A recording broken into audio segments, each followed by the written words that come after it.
Good afternoon, everyone. Thank you, thank you, thank you.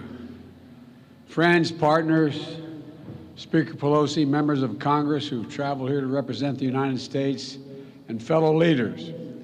It's an honor to once again participate in this critical summit. And I'd like to thank our host, President Sisi, for bringing us together at this pivotal moment. Thank you, Mr. President.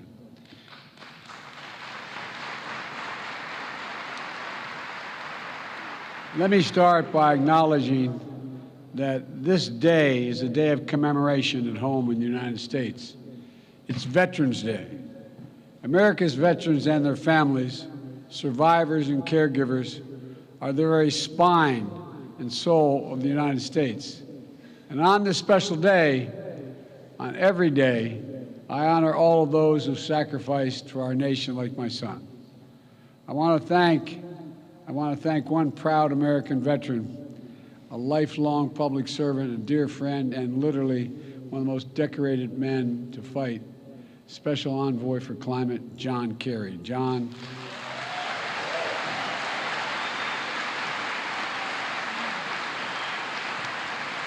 your commitment, your passion, your diplomatic expertise have been absolutely critical to delivering incredible progress on climate issues over the past 2 years.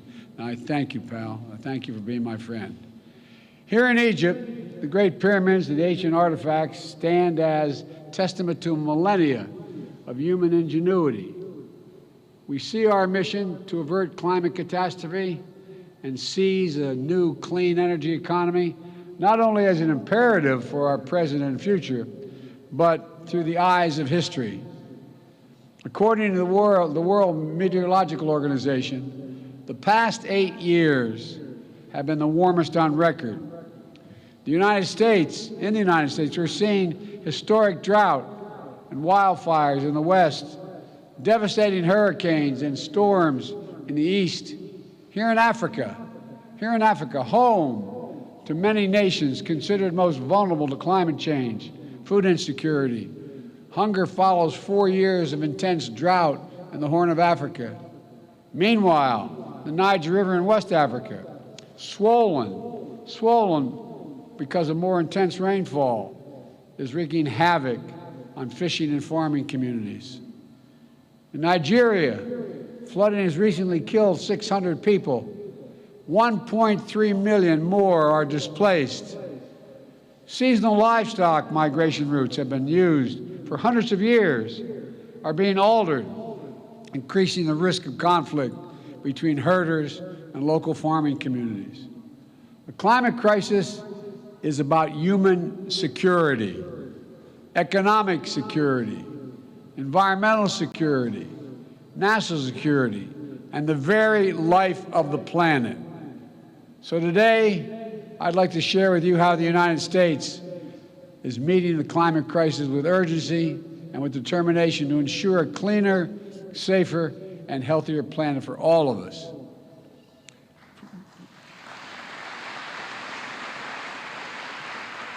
From my first days in office, my administration has led with a bold agenda to address the climate crisis and increase energy security at home and around the world. We immediately rejoined the Paris Agreement. We convened major climate summits and reestablished. I apologize whoever pulled out of the agreement. We established major economies forum to spur countries around the world to raise their climate ambitions. Last year at COP27 in Glasgow, the United States helped deliver critical commitments that will get 2/3 of the world's GDP on track to limit warming to 1.5 degrees Celsius. Over the past 2 years, the United States has delivered unprecedented progress at home through a generational investment in upgrading our nation's infrastructure.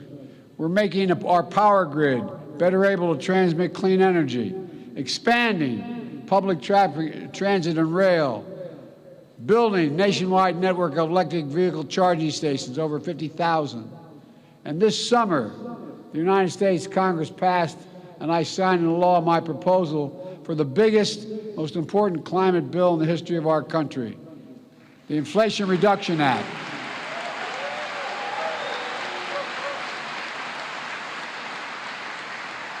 It includes less than I asked for, but a significant amount, $368 billion to support clean electricity, everything from offshore wind to distributed solar, zero emissions vehicles and sustainable aviation fuels, more efficient electrified buildings, cleaner industrial processes and manufacturing, climate-smart agriculture and forestry, and more.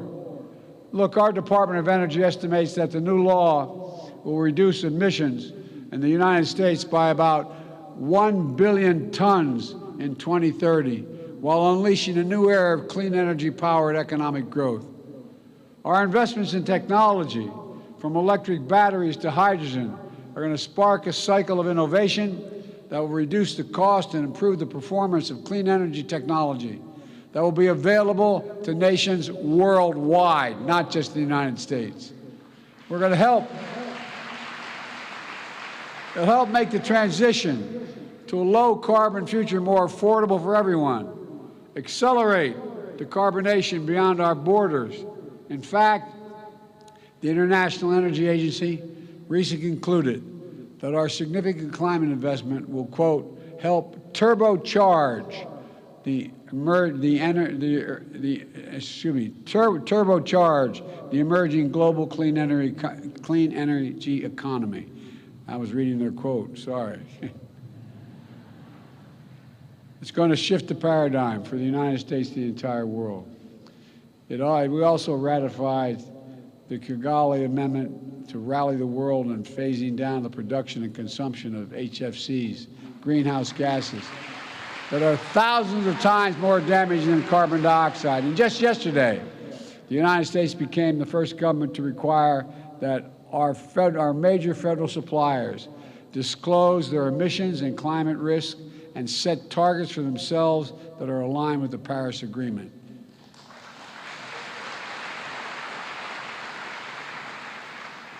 As the world's largest customer, with more than $650 billion in spending last year, the United States government is putting our money where our mouth is to strengthen accountability for climate risk and resilience.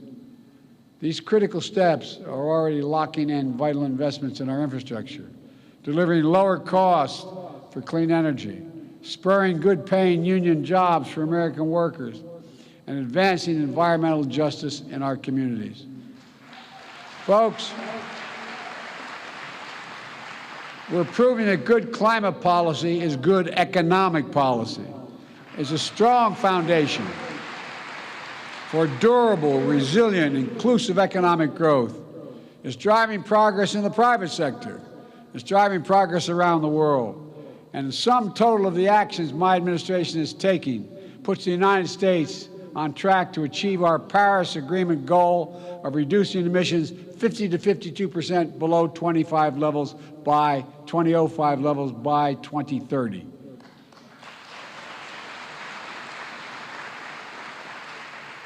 Let me just take a moment to emphasize how meaningful it is that I can say that. I introduced the first piece of climate legislation in the United States Senate way back in 1986, 36 years ago. My commitment to this issue has been unwavering. Today, finally, thanks to the actions we've taken, I can stand here as President of the United States of America and say with confidence, the United States of America will meet our emissions targets by 2030.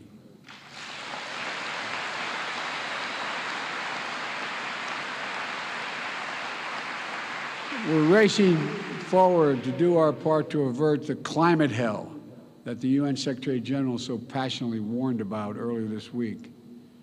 We're not ignoring harbingers that are already here. It's true, so many disasters. Climate crisis is hitting hardest those countries and communities that have the fewest resources to respond and to recover. And that's why last year I committed to work with our Congress to quadruple U.S. support to climate finance and provide $11 billion annually by 2024, including $3 billion for adaptation. That's why the Fund Emergency Plan for Adaptation and Resilience, PREPARE we call it, to help more than 500 million people in developing countries respond to climate change. We're already requested more than $2 billion for the PREPARE this year. I'm going to fight to see that this and our other climate objectives are fully funded.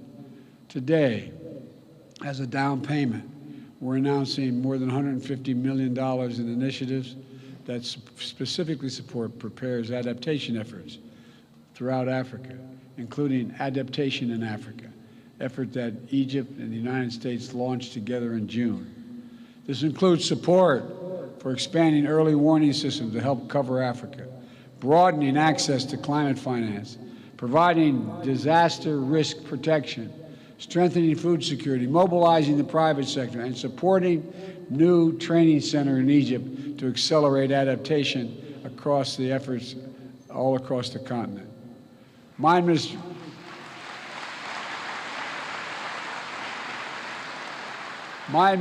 has also made the United States the first ever contributor to the Adaptation Fund last year, and this year we're doubling our pledge to bringing our total commitment to $100 million. We're also making sure that every dollar we deliver goes as far as possible, unlocking larger pools of finance and the trillions in private investment we know that will be needed. Folks, we're also supporting the Global Shield, a G7 initiative to better protect vulnerable countries everywhere from climate-related losses and quickly respond to climate-related damages. And the G7-led Partnership for Global Infrastructure and Investment is working to meet the critical infrastructure needs in low and middle-income countries with specific focus on climate. The project we're facilitating is built on transparency, partnership, the protections for workers and the environment. One of the many projects already underway is a partnership between American firms and the government of Angola to invest $2 billion building new solar projects in Angola. And everywhere, like everywhere in the world, climate adaptation in Africa is working toward energy transmissions as just means creating good jobs, spurring inclusive economic growth, and leaving no one behind as we implement the Sustainable Development Goals. Folks, now I know this has been a difficult few years.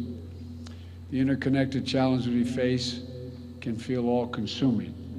And the upheaval we're seeing around the world, especially Russia's brutal attack against Ukraine, is exacerbating food shortages and energy spikes in cost, increasing volatility in those energy markets, driving up global inflation.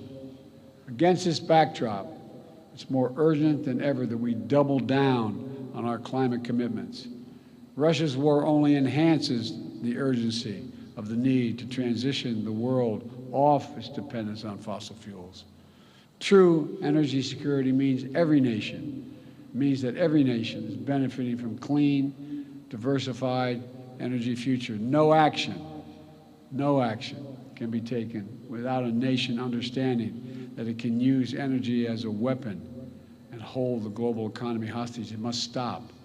And so this gathering must be the moment to recommit our future and our shared capacity to write a better story for the world. Let's build on our global climate progress, raising both our ambitions and the speed of our efforts. The science is devastatingly clear. We have to make vital progress by the end of this decade. And that's why the United States is rallying the world around climate game changers. I launched one such game changer last year in the European Commission President von der Leyen, the Global Methane Pledge. We started it with the EU and 8 other countries. In Glasgow, it grew to more than 100 countries. Now more than 130 countries have signed on to covering more than half of the global methane emissions. Methane is 80 times more potent than carbon, and it accounts for nearly half of the net warming we're experiencing now. So cutting methane by at least 30% by 2030 can be our best chance to keep within reach of 1.5 degrees Celsius target.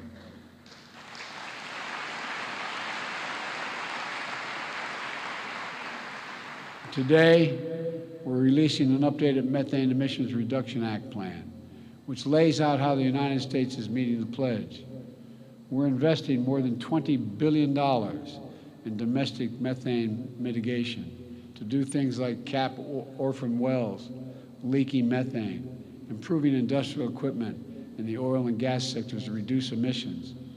It also lays out strong regulatory actions, including a new proposal from our Environmental Protection Agency to strengthen standards on methane across sectors, especially from super emitters, to make sure it's not released into communities impacting on public health.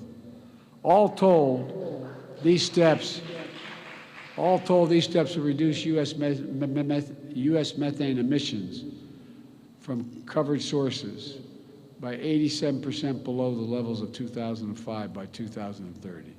Folks, another game changer is conserving our natural environment, whether it's the Congo Basin's forests and peatlands here in Africa, or the Amazon Basin in South America, or forest, wetlands, grasslands in the United States. Preserving nature is one of the most impactful climate solutions we have. Some that indigenous people communities have known and been the stewards of these efforts for a long time and generations. They've known it. Here at COP27, we are co-chairing Forest and Climate Partnership to deliver real rapid strides to halt deforestation. The best part is we don't have to develop any new technologies. We just have to make clear forests are more valuable when they're preserved than when they're destroyed. It's that basic.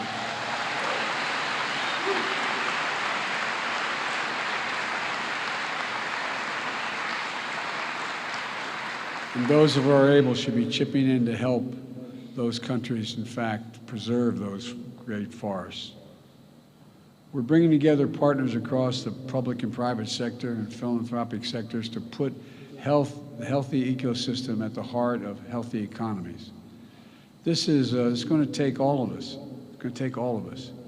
We need to harness our capacity to tackle emissions in economic sectors like international shipping. If the shipping sector were a standalone economy, it would rank as the 10th largest emitter in the world. So together with Norway, the United States has launched the Green Shipping Challenge. During this COP, we've seen dozens of commitments from governments as well as ports and private companies to facilitate green shipping corridors and align the sector with the 1.5-degree goal. If we can accelerate actions on these game changers, we can reach our goal. We can keep it within reach as well. But to permanently bend the emissions curve, every nation needs to step up. At this gathering, we must renew and raise our climate ambitions. The United States is acting. Everyone has to act. It's a duty and responsibility of global leadership. Countries that are in a position to help should be supporting developing countries so they can make decisive climate decisions, facilitating their energy transitions, building a path to prosperity and compatible with our climate imperative. If countries can finance coal in developing countries, there's no reason why we can't finance clean energy in developing countries.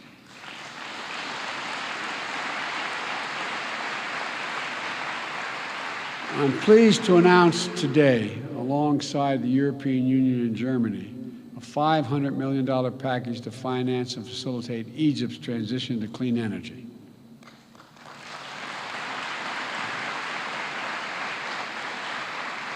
This package will enable Egypt to deploy 10 gigawatts of renewable energy by 2030, while bringing offline 5 gigawatts of inefficient gas-powered facilities, reducing emissions in Egypt and power sector by 10%.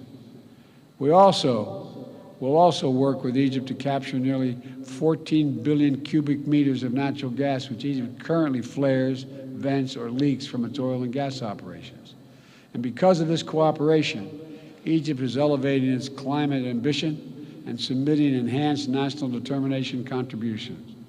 If we're going to win this fight, every major emitter nation needs to align with the 1.5 degrees. We can no longer plead ignorance to the consequences of our actions or continue to repeat our mistakes. Everyone has to keep accelerating our efforts throughout this decisive decade. My friends, I came to the presidency determined to make the transformational changes that are needed, that America needs to make, and we have to do for the rest of the world, to overcome decades of opposition and obstacles of progress in this issue alone, to reestablish the United States as a trustworthy, committed global leader on climate. As I stand here before you, we've taken enormous strides to achieve that. But I don't stand here alone. This progress is being driven by young people all across America. Like young people around the world, they feel the urgency of climate. They feel it deeply. They're committed to these issues. They know the stakes, and that's their world we're creating. This is not to stand by and allow us to fail in this responsibility. We can't. That's why as I look out of all the things that we've accomplished, but so much more to do, I'm optimistic. For all the work that remains to be done, we have to put down significant markers of progress. The United States has taken enduring steps to meet our goals. We're delivering on our promise of leadership, and more of the world is standing with us. Though determined diplomacy is necessary, we're finding consensus, building understanding, and launching new approaches. And the inspiring passion of young people, civil society, climate activists, indigenous communities is literally galvanizing the world. Yes, the challenges we face are great, but our capacity is greater than the challenges. We must never doubt that. So let's reach out and take the future in our hands and make the world we wish to see and that we know we need. A planet preserved for generations to come. An economy powered by clean, diversified, secure energy sources. Opportunities unlocked through innovation and cooperation to deliver equitable, more prosperous, and more stable, and more just world for our children. That's why we're here. That is what we're working toward. And we can do it together, I am confident. Thank you, thank you, thank you, and may God bless you all.